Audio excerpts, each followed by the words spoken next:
편두통이 시작이 되면 거의 뭐 2, 3일씩도 가요. 근데 그 횟수가 너무 잦아서 알약을 먹는데 처음에는 한 알로 괜찮았는데 지금은 두세 알은 먹어야 좀 괜찮아지거든요. 네, 그 진통제 먹는 게 그냥 우리가 일반적으로 먹는 그런 진통제인가요? 아니면은 일반 알약은 안 들어가지고 저는 액상으로 된 것만 먹거든요. 네. 그러면 이제 궁금한 점은 어떤 점이 궁금하세요? 제가 그 일반 그냥 편두통만 있는 게 아니라 한 번 두통이 있을 때 그냥 손발도 되게 차가워지고 저리고요. 그리고 좀 구토를 할 것처럼 속이 울렁울렁해요. 구토.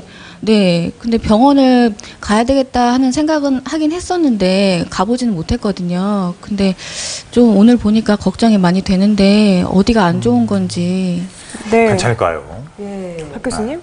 네, 그 편두통 환자분들에서 그 아주 50에서 60% 이상 구토와 구역이 동반될 수 있거든요. 그래서 편두통의 증상의 특성, 동반 증상의 전형적인 특성의 하나라고 보시면 되고요. 또 이제 편두통 환자분들이 그 자율신경, 뭐 혈압이나 이런 땀샘 이런 걸 조정하는 자율신경의 이상들이 많이 이제 동반이 되기 때문에 손발이 차거나 그런 증상들이 이제 같이 동반될 수 있습니다. 그래서 말씀 들어본 걸로는 비교적 전형적인 편두통에 많이 합당하기 때문에 뭐 이제 적절한 치료를 받는 거는 이제 중요하겠지만 이렇게 뭐 2차 두통 종양으로 이렇게 많이 걱정하실 정도까지는 아니지 않겠는가 그렇게 생각이 드는데요. 네. 너무 걱정 안 하시고 여기 미간의 힘 이제 푸셔도 될 것 같아요. 병원에 가보셔야 될 것 같아요. 마음고생하셨어요. 얼굴이 확 피셨어요. 아까도 그 박민선 교수님께서 잠깐 말씀하셨지만은 1차성 두통, 그러니까 검사를 해봐도 별다른 어떤 뭐 결과가 나오지 않을 때, 이건 이제 덜 위험하다는 거죠. 자, 증상으로 알아보겠습니다. 1차 두통의 종류가 어떤 게 있을까요? 첫 번째, 욱신거리면서 아플 때 편두통. 어떻습니까? 네. 박 교수님.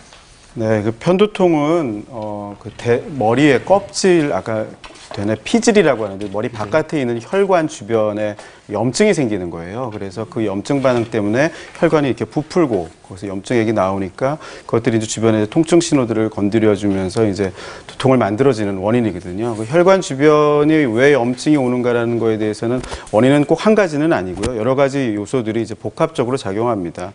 유전적인 요인도 있고 에스트로겐 같은 여성 호르몬의 요인도 있고 수면 사이클의 변화 같은 것도 올 수도 있고요.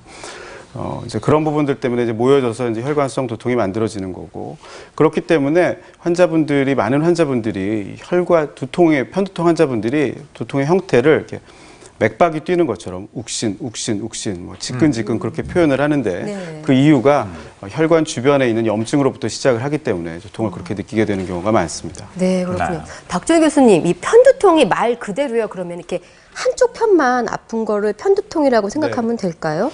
네, 그 이제 외래에서 보면 그 부분 때문에 많이 이제 막 얘기를 하게 되는데요. 그 이제 편측 두통이죠. 뭐 그렇게 얘기를 하면. 근데 이제 사실 편두통이 한쪽으로 오는 경우가 많지만 모두 그렇지는 않습니다. 한 40% 정도는 이제 양쪽으로 올 수 있고요. 또 이제 잘 얘기를 들어보면 처음에는 한쪽으로 시작을 했는데 두통이 점점 조금 시간이 지나면서 심해지면서 양쪽으로 이제 영역이 이제 커지면서 양쪽으로 느껴지는 경우가 있거든요. 그래서 꼭 편두통은 뭐 한쪽에서만 오는 두통이다라고 생각할 필요까지는 없는 것 같습니다. 네. 근데 사실 편두통에 있어서 그냥 약 먹고 버티려고 하다가 구토 증상이 같이 동반되니까 더 걱정하시는 분들 많거든요. 이 편두통에 구토 증상이 같이 동반되는 경우가 흔한가요?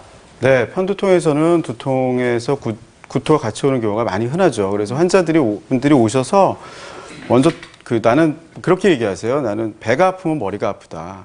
거꾸로. 그래서 그것 때문에 자꾸 이제 뭐 소화기 내과 찾아서 다니고 했는데도 별로 원인은 없고. 그러면서 이제 나는 왜 배가 아프면 머리가 아플까요? 이렇게 얘기를 하시거든요. 근데 실제적으로 편두통의 동반 증상으로서 구역 구토는 되게 전형적인 증상이고요. 또 하나 이제 편두통에서 같이 나오는 이제 특이한 증상은 좀 자극에 좀 민감해지는 그런 성향이 있습니다. 그래서 빛이나 좀 소음이나 이런 부분들에 좀 되게 예민해지고요. 그래서 이제 특정 냄새에도 좀 많이 예민해지거든요. 그래서 편두통 환자들이 두통이 오는 그 시기에는 좀 뭐랄까요, 이렇게 좀 조용한 곳을 찾고 핸드폰도 끄고 어두운 곳에서 자고 뭐 그런 식으로 좀 그 시기를 벗어나려고 하는 그런 습성들을 이제 공통적으로 많이들 얘기를 하세요. 네. 실제로 그렇게 하면 효과가 좀 있고요. 네, 아무래도 좀 덜해지게 되죠. 자극이 덜하니까. 네. 자, 10시 24분을 향해서 가고 있는데요. 상담 전화를 좀 받아볼까요?